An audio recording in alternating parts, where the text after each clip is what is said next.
Trish, you have another one? Sorry.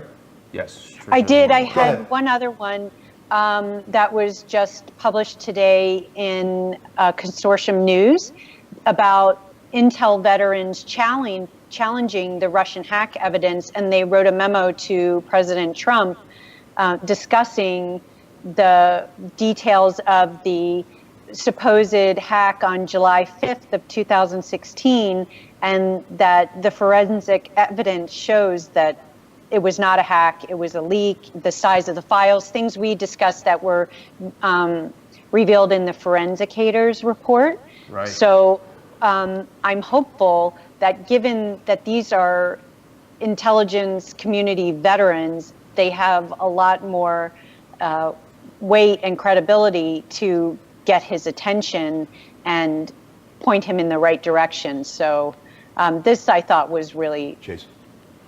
big news as well. So I have a surprise guest for you. The IBM expert quoted in this article, I had spoke with him earlier today. Is he the Forensicator? He is the Forensicator. Oh, that's awesome. Who is? Skip Folden. He is more than the Forensicator. He is the man quoted. These VIPs. George? Hey, Skip, how are you? Doing good. I can hear you clear this time. Oh, great. Can the audience hear me?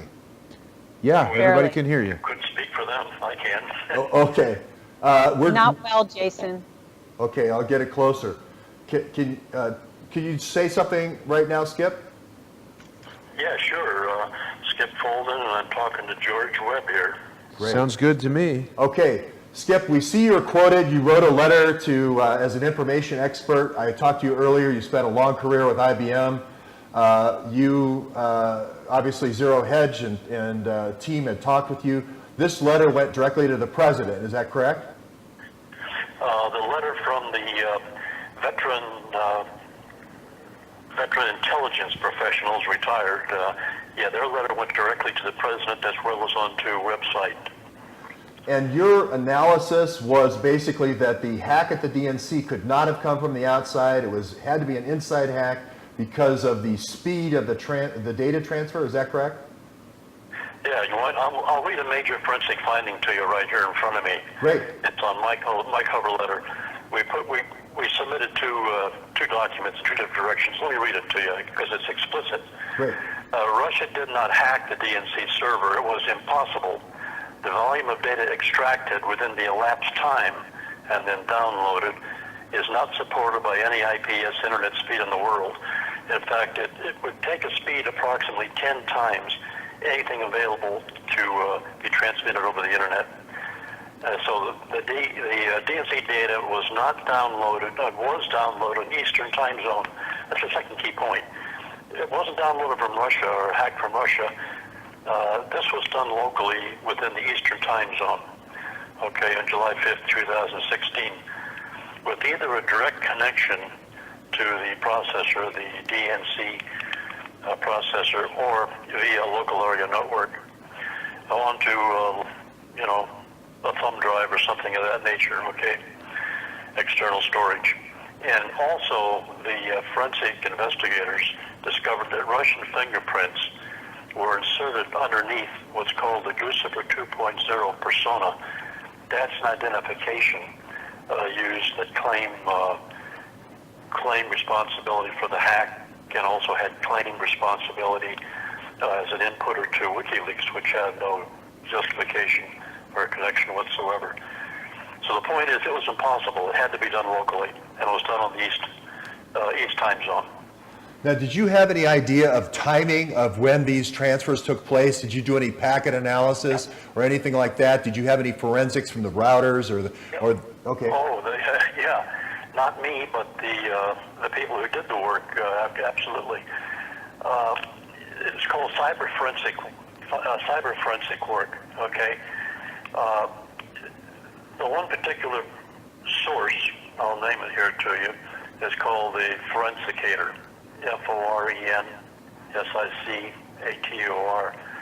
What he did was get a hold of the actual record that was supposedly hacked, and down at the metadata level, which is the lowest level you can get, he investigated it step by step, and as he did it, he took pictures of the screenshots, and he interspersed these pictures of the screenshots with his sequential analysis.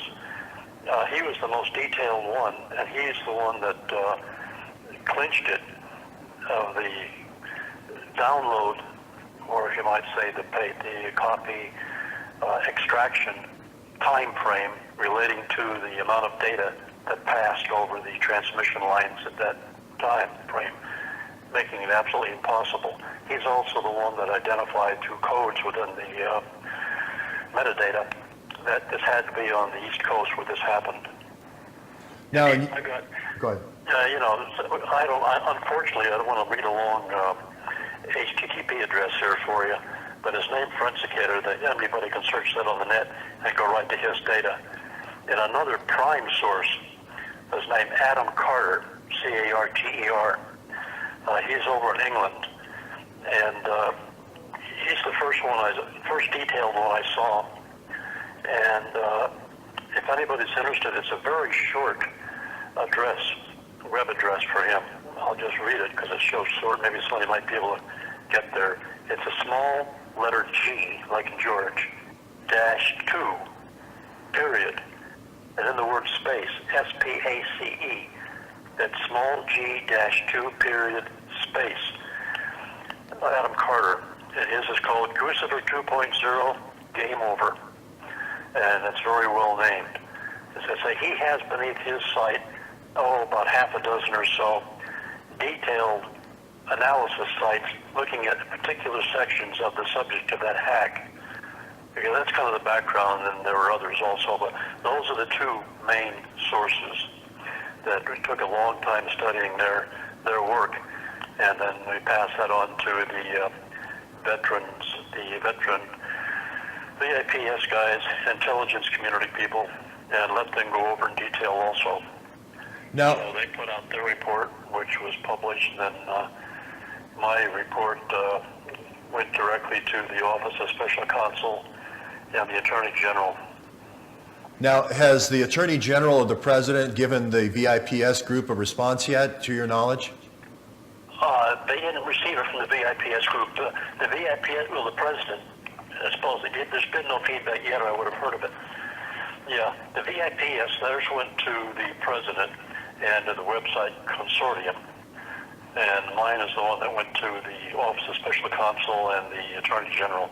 No feedback from either one yet.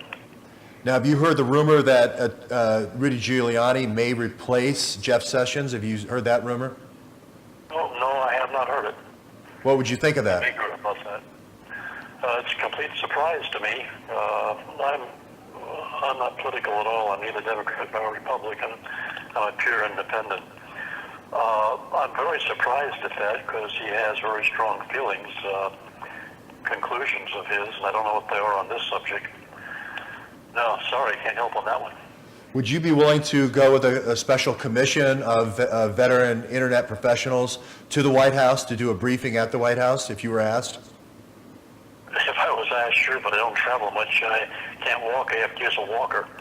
Okay. Not even sure if I can fly. I'm 84. I Okay. used to fly all over the place, but, I'm open, but I've got a problem. Okay, and what branch of service were you in, Skip? Can you say? Yeah, I was in the Air Force briefly. Graduated at West Point, actually. Didn't even know it was on there someplace. Well, that's interesting. You must have been Army Air Force then before the Air Force was broken away from the... That's interesting. It came in mid... No, it was the Air Force, but yeah, the Air Force Academy was established while I was back there, like halfway through, something like that. So you were obviously an officer. Did you fly, or were you a navigator, or were you a bombardier, or what was your position? No, I didn't make it through flight training, okay? So then I later resigned, and I went a different direction, a whole different subject, not for this discussion here. Okay. Well, sometimes our audience just wants to verify the people that are dialing in that they're not making up a story or whatever, and so just a little bit of background sometimes as we ask. Yeah, okay. I think the relevant background is I retired as IBM Program Manager for Information Technology for the United States. And that's a lot of responsibility, and I got there because of troubleshooting through the corporation. And you ran all of IS troubleshooting for IBM at Armonk? Were you up at Armonk or White Plains? No, I was Armonk, and I was White Plains after that. Earlier I'd been up in Poughkeepsie and Kingston, which are prime IBM sites. I retired out of Connecticut. I forget which town it was in Connecticut because they shifted us all over the place. Yeah, so I've been in all the headquarters back there. Okay, I just wanted to give people a background so they know that your credentials and they know that we're not just taking a phone call from some random person. So I don't blame you. I'm pretty much an unknown. But as I say, I was in IBM corporate headquarters. I was in group headquarters, large systems group, and I forget the town over in Connecticut where we moved to. I retired out of that town over in Connecticut. But the responsibility was for what we call large systems across the United States, which was pretty much everything. It's overstating it, but it didn't include peripherals or the smaller systems. And the responsibility was coordinating, leading, and troubleshooting of information technology within IBM across the United States.